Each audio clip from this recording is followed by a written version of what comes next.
Hey guys, how's it going? Yes, it is. We're still in the process of Ramadan. I hope everyone is having a wonderful time in Malaysia. Yes, today is LAB78, another wonderful show for you. And of course, it's the big question is, did I get the social pass extension when I went to immigration today? And you can already see tears are forming in my eyes because, guys, I'm gonna tell you, there's bad news and there's good news. Okay, there's both. There's bad news and there's good news. But before we get into this, thank you so much for joining us here on ESPRESSO with Sky. Of course, my name is Sky.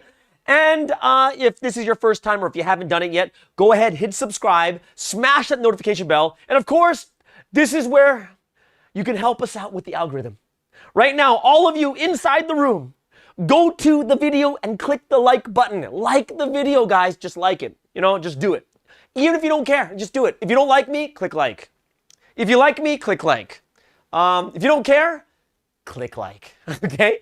And of course, the most important part is please leave a comment below. What kind of comment are we leaving today? Today's comment is what I've been doing all day. I've been eating snacks, having bubble tea. It's like, you know, when you get really nervous and stuff, because it was a really nerve-wracking day for me. I've been eating a lot of snacks, and as someone said, I forget who said it inside the room, they said chips plus bubble tea equals belly. Thank you. And you know what? It's true, right? So if you want to help us out with the algorithm, go ahead and leave a comment below. If you don't know what to comment on, leave down your favorite snack. It could be the Keropok. No, how do you pronounce that? Keropok? Keropok. Keropok. Okay. Not the Merakok. It's the Keropok. I got that. That's in my head. It's not kacang. It is kajang. Right? I got it. I'm learning, guys. I'm slowly learning, and I had to bust out my Malay today at the interview. I will talk about this a little bit more, but let's start off with an icebreaker, guys, okay? Because it feels like because of all this stress from this interview, it feels like I haven't seen you guys or you haven't seen me. Well, I haven't been live like this. It feels like it's been a month just because of all the stress I'm going through. However, I'm going to start off with a very, very easy and nice story for you guys. Some of you have heard this story before, but that's okay because I need to loosen up before I tell you the good and bad news, and you guys need to also understand what's going on. So this is a crazy story.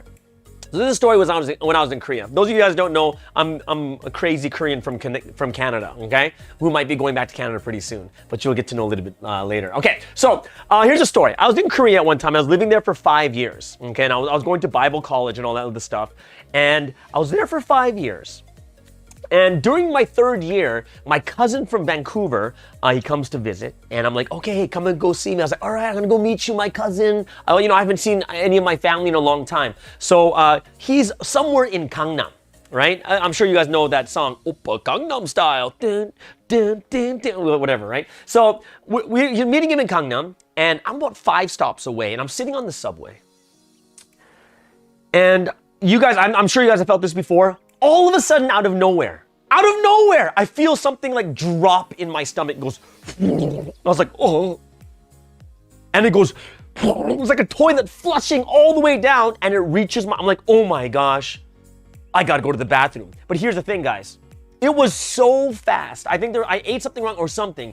It went down so fast. I was like, I gotta go right now, and I have 4 stops left.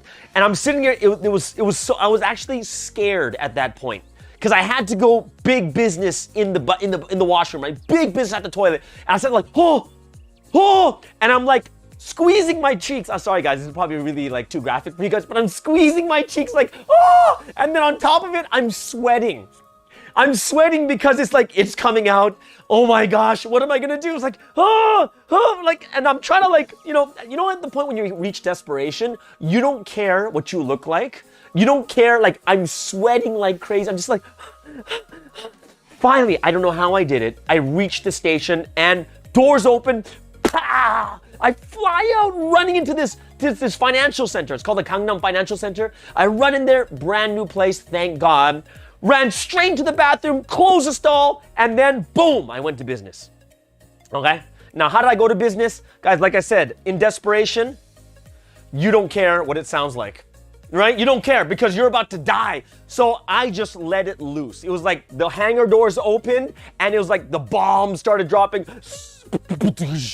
and it's like bombs are dropping, things are flying everywhere. I'm like, oh, but the only thing I cared about was like, oh, thank God, right? And then I finished my business. Okay, sorry guys for being a little bit graphic. I finished my business, like, you know, I'm sweating, I'm tired, like, oh my gosh, thank you God for saving me, right? But next door, the next stall, there is someone else doing bigger business, right?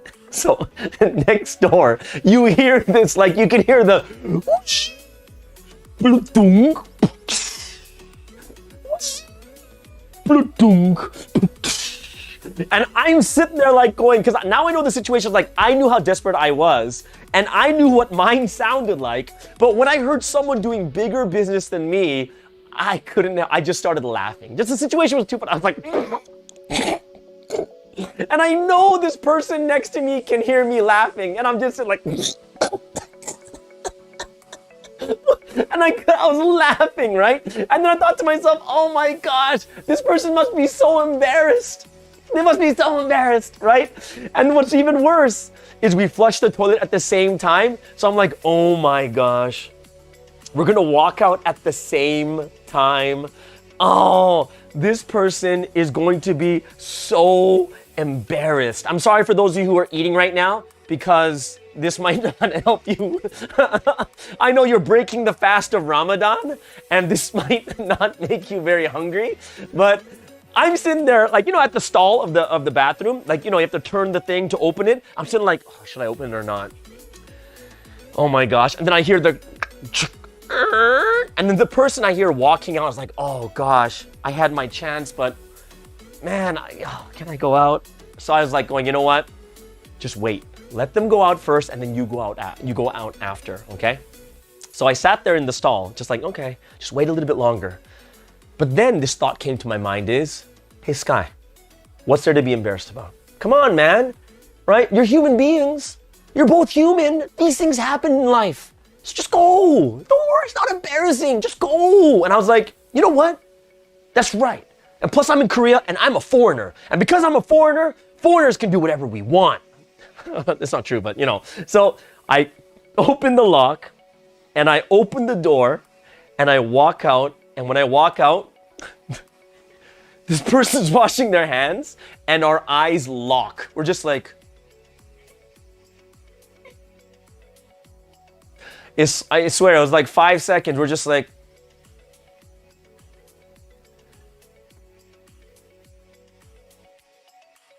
and guess what? It was a girl. And I was like, what the heck? And I start looking around to see, where are the guys' urinals? I'm like, what is going on? And there's no urinals in the bathroom. I'm like, oh my gosh. I'm in the girl's bathroom. And she's staring at me. I'm staring at her. And she says to me, this is the girl's bathroom. I was like, sorry! And I ran out. I just ran.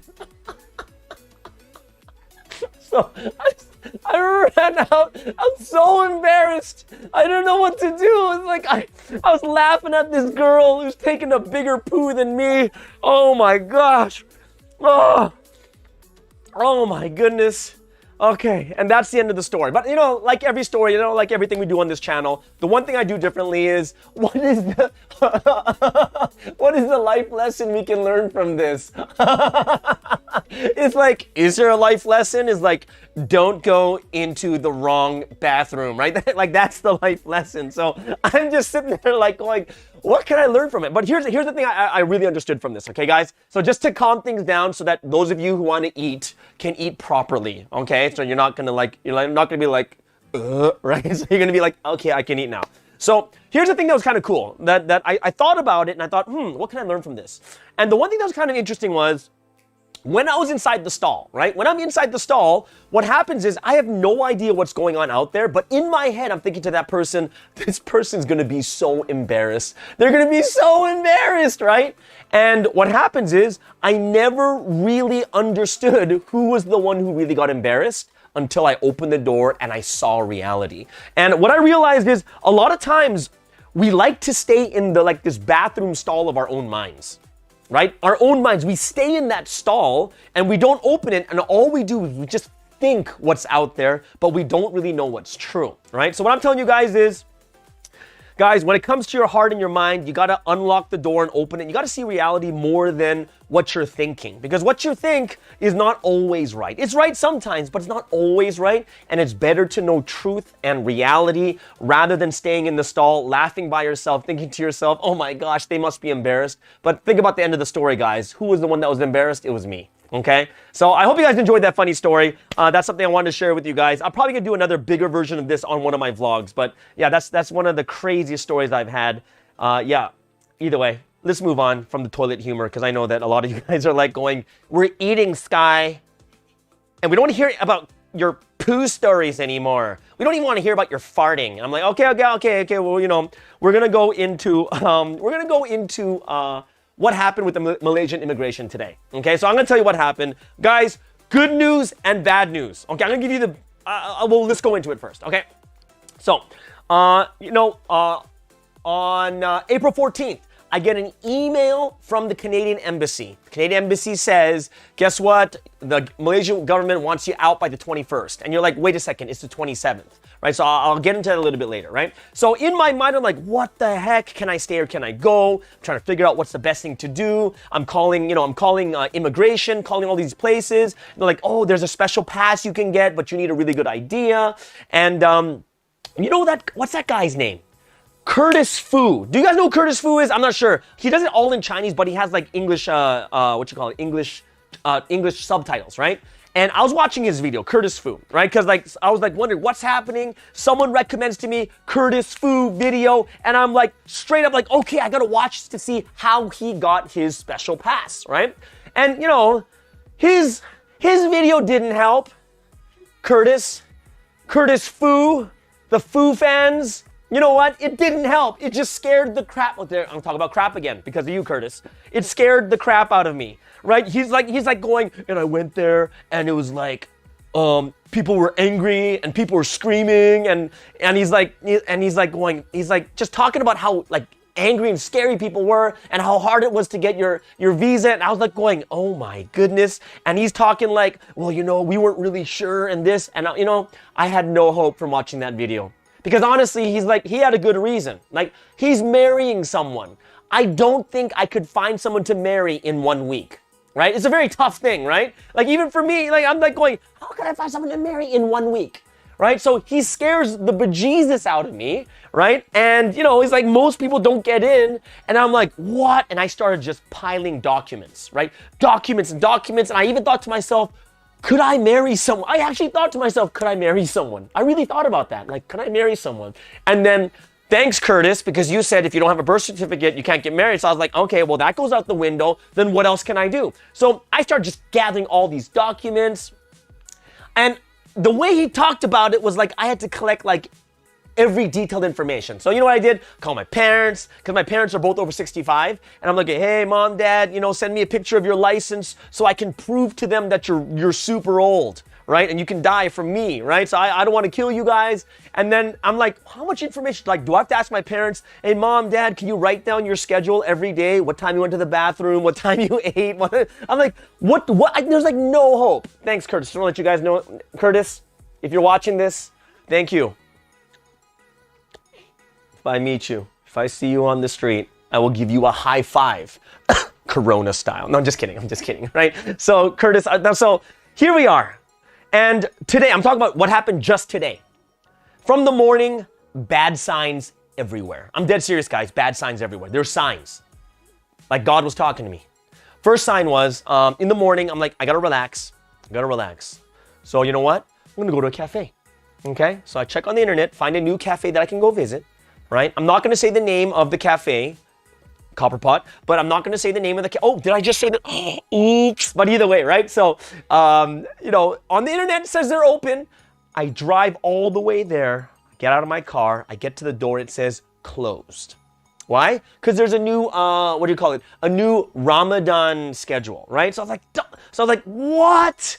The cafe is closed. And like, you know, think about this, guys. I'm already in this tense situation. I have an interview today, and I was like, what? This is terrible. So then I go find another cafe, a brand new one, never heard of it. I was like, oh, I'm going to go visit this one. I go in there, and for some reason, the Wi-Fi doesn't work. I'm like, what? Come on, I need my Wi-Fi. I need to, you know, download documents or whatever it is. Like, there's no Wi-Fi. And then it took this person like 20 minutes to work on the Wi-Fi. Like 20 minutes. I'm just sitting there like, gosh, if there's no Wi-Fi, I can't stay here. He's like, no. It's like one of the uncles, right? He's an uncle to me, so he's really old, right? So he's like, no, we take care. I was like, okay. And we tried the password, didn't work. It didn't work 3 times. And then he turns on something else. He turns on another password, and then finally it works. So now I'm already more tense and not in a very good mood. And then of course, you know, it starts pouring like crazy. The rain is like, bah! And I got something to talk about, this Malaysian rain, okay? There's something that I don't like about the rain, and there's something I do like about the rain. Number one is, I don't like the rain because it comes all of a sudden and no one's ever ready for it, right?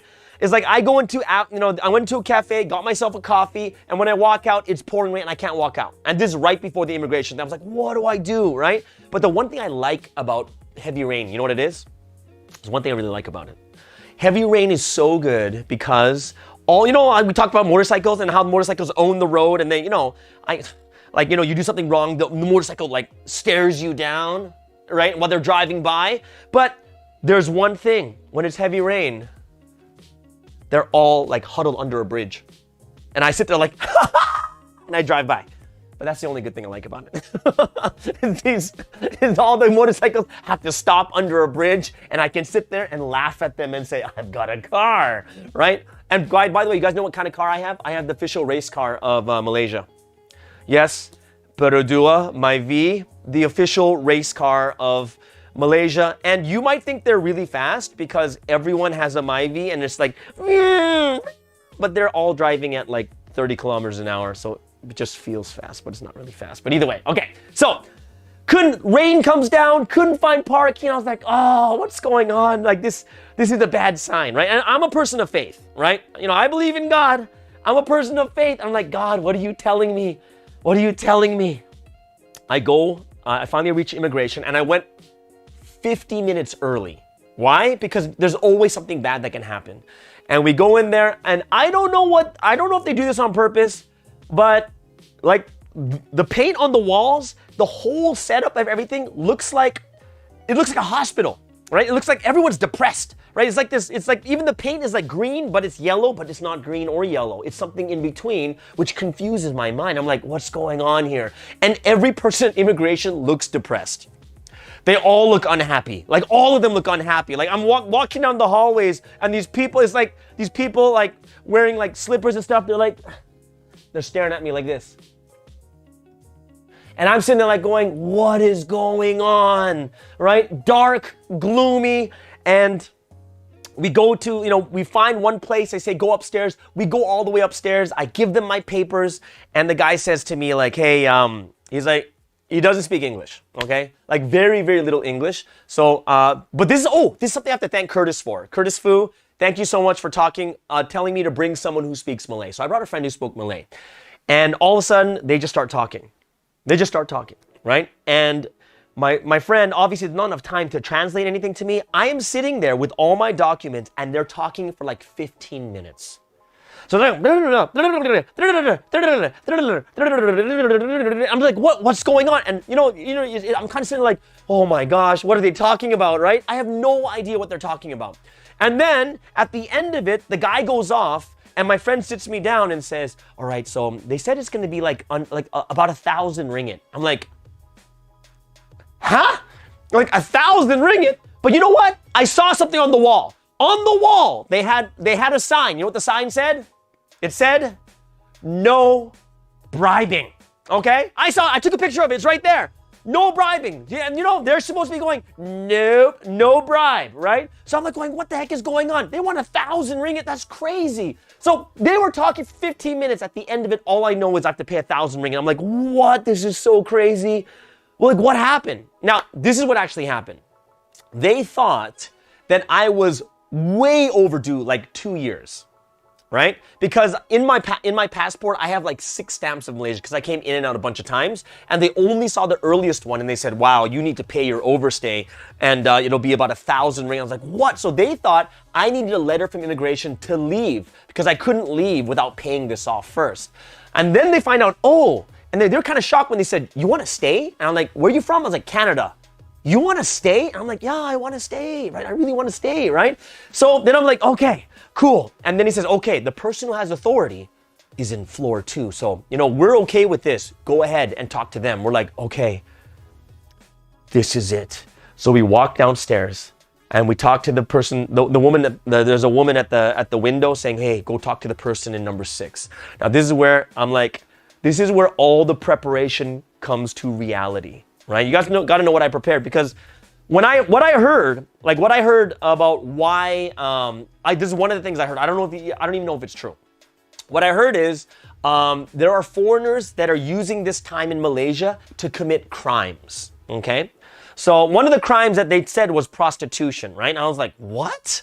Why would you do that? And then I thought to myself, is like, how am I going to prove that I'm not a prostitute? Right? It's like, what do I prove? Like, how am I going to show? Like, I was like, hi, how's it going? Like, how do I prove I'm not a prostitute, right? So I'm like, prove I'm not a prostitute. Or, ooh, I could talk about my love for Malaysia. Like, oh, I love Malaysia so much. I want to live here all my life. Love, love, love, love Malaysia. I love it. Like, I'm trying to think, how am I going to prove, right? What do I say, right? Or I'd be like, I'm dying, but if I die, I want to die in Malaysia. Like, I don't know what to say. So I'm sitting like going, what do I do? So we walk down. The woman says, oh, extension? Okay, number 6. So we sit and wait. It's like 2 minutes. We get up, we walk to the place, and we sit down. And then all of a sudden, the guy speaks in Malay again. And then my friend and this guy speak for like 20 minutes. Right? So there's like, I'm sitting like going, what's going on? This is crazy, right? I have no idea what's going on. I'm thinking to myself, hey, explain something to me so that I can show that I'm a sincere person who really wants to stay in Malaysia because I love Malaysia. Right? Right? I'd be like, what would I say? I'm like, Satu Malaysia! Satu! Right? I'd be like, yeah, Malaysia boleh! Right? I was ready to scream, right? They're like, yeah! And I was sitting like, come on, tell me something. And then it stops. And the guy looks at me and you know what he says to me?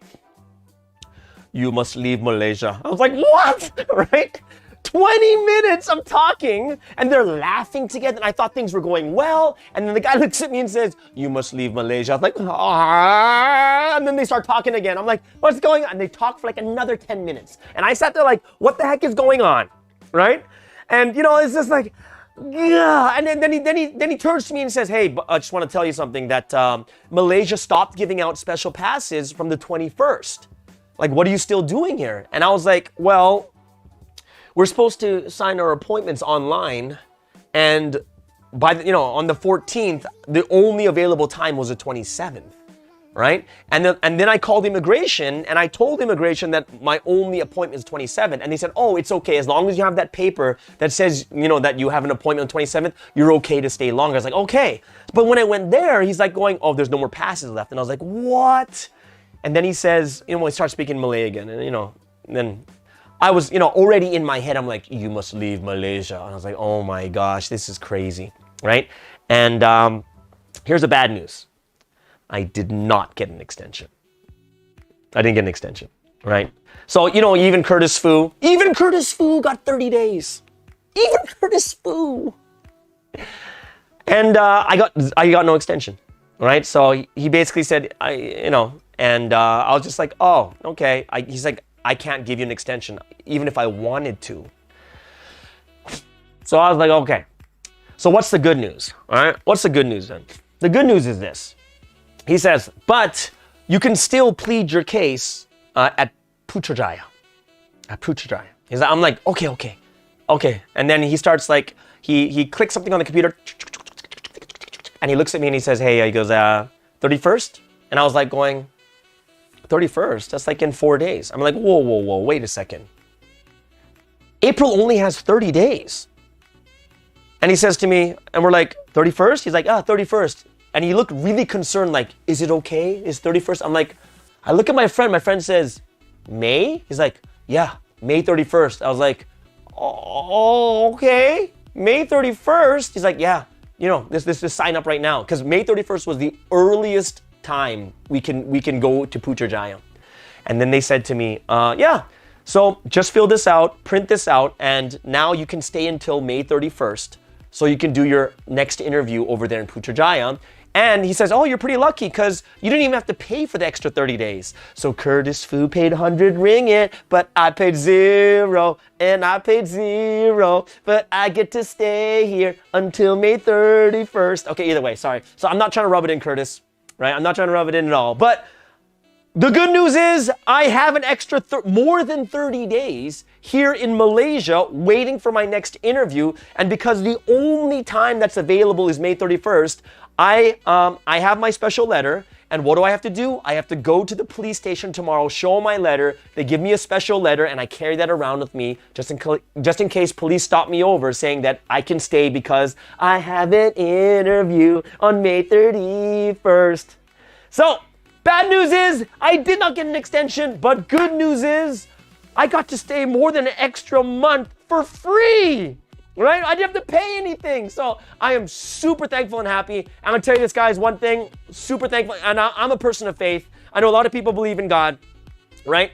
And the one thing I realized from this one is this, is a lot of times we only think of two outcomes, is like fail and succeed. And if it succeeds means I get the pass. And my failure is I don't get the pass, right? However, there are so many different options and things that can happen in life, but we're only thinking about two.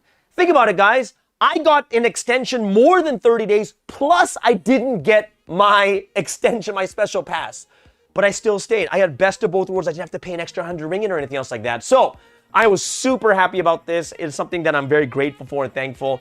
And I really hope that, you know, this is something that I'm super thankful for. So all of you out there who prayed for me, all of you out there who thought about it, yes, thoughts are prayers too. I am so thankful to you guys out there. So I can make some more videos over here. I'm going to probably have 2 or 3 more LAB78s. We're going to have a fun time. And then on May 31st, we're going to spend another time, right, just, you know, preparing myself to have another, like, the real extension interview. So super, oh, and I got shout outs to the 2 officers that helped me out during, even though they never spoke to me once, except 1,000 ringgit and Leave Malaysia. They only said those 2 things. But when they were talking to my friend, they were helping my friend how to get to the next process and how to, they were really, really nice about it, right?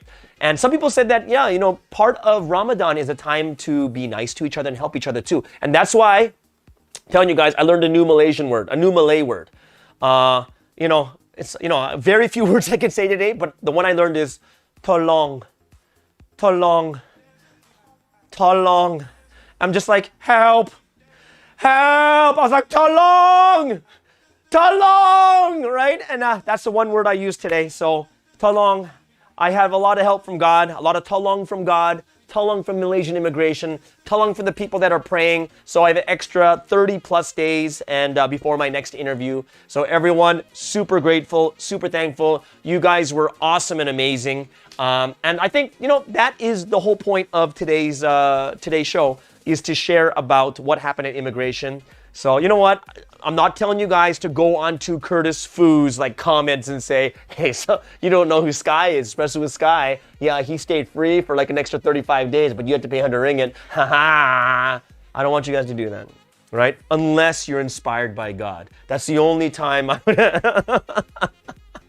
Okay, guys. Either way, super grateful and thankful for you guys joining today. Hope you guys had an awesome time. If there is anything that you want to hear, go ahead, write in the comments. But remember, guys, please like the video. You got to like it to help the video spread, and you got to leave a comment. Remember, if you don't know what to comment about, leave your favorite snack. Chips, bubble tea, cookies. I don't know what is chocolate. Mine is chocolate-covered almonds. It's probably my favorite of all favorites. But either way, everyone, have an awesome, awesome week. And we'll see you guys next time on LAB78 on Espresso with Sky. Everyone have a wonderful evening. Bye-bye.